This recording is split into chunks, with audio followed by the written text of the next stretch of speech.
Option selling में एक myth है कि इसमें आपको कैपिटल बहुत ज़्यादा रिक्वायर्ड होता है। Majority of the retailers option selling में कभी आते ही नहीं है, सिर्फ इस वजह से कि इसमें आपको जो आपका बेस कैपिटल रिक्वायर्ड होता है वो बहुत ज़्यादा होता है। जबकि ये एक कम्प्लीटली मिथ है, और इस वीडियो में हम यही समझने वाले हैं कि ऑप्शंस बाइंग में आपको जितना कैपिटल चाहिए होता है, आप कंपेरेटिवली ऑलमोस्ट इक्वल उतने ही कैपिटल में आप सेलिंग भी कर सकते हैं।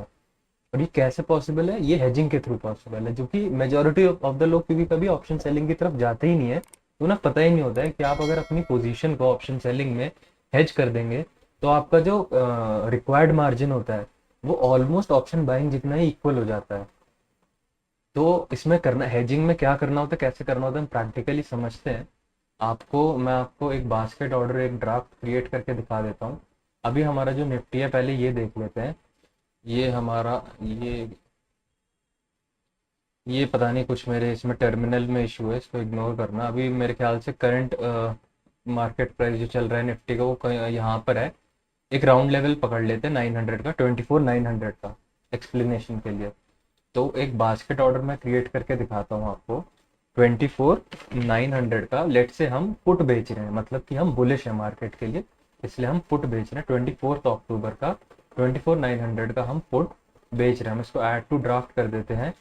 25 हमारा लॉट साइज होने वाला है, हम इसको सेल करेंगे और हम NRML करेंगे, और हम इसको, इसका करंट मार्केट पर है 279, हम इसको सेव ड्राफ्ट कर लेते हैं। तो अब अगर हमारा रिक्वायर्ड मार्जिन हम देखें, हमें इसके लिए 68,000 नहीं 61,964 हमारा मार्जिन, फाइनल मार्जिन है जो हमें रिक्वायर्ड है इसको बेचने के लिए। तो ये तो बहुत ज़्यादा है, इतना तो हमें चाहिए नहीं होता है। अगर हम खरीद रहे होते हैं ऑप्शन 24,900 का, तो हमें इतना मार्जिन नहीं चाहिए। अब हम ये देखते हैं कि कैसे अगर हम इसमें एक हेज ऐड कर दें तो कैसे ये हमारा जो मार्जिन है ड्रास्टिकली रिड्यूस हो जाता है। ऑप्शन बाइंग वाले प्राइस में हम ऑप्शन सेल भी कर सकते हैं।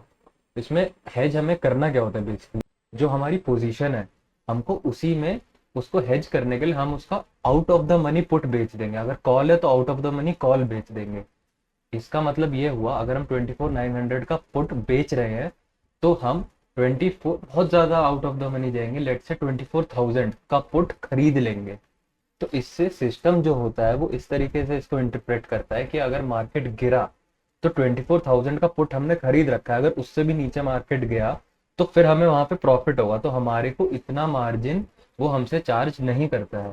इसको एक बार प्रैक्टिकली समझते हैं। लेट से 24,000 का पुट, सेम एक्सपायरी का 24 अक्टूबर का, अगर हम बाय करें, ये चीज़ ध्यान देने वाली है, जो हम ऑप्शन सेल कर रहे हैं दूसरा हमको बाय करना और क्वांटिटी सेम रखनी है। एक एक लॉट हम दोनों में, इसमें बाय इसमें सेल कर रहे हैं।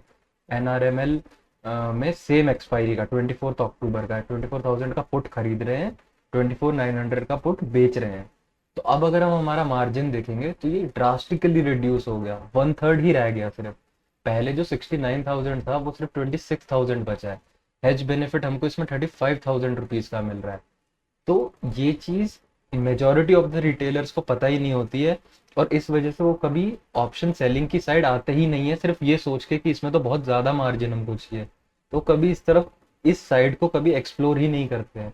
और FNO में, सेलिंग में ही, मेरा मानना पर्सनली है कि FNO में, सेलिंग में ही एक सस्टेनेबल ग्रोथ आपकी हो सकती है। सस्टेनेबल आप उसमें एक रिटर्न जनरेट कर सकते हो।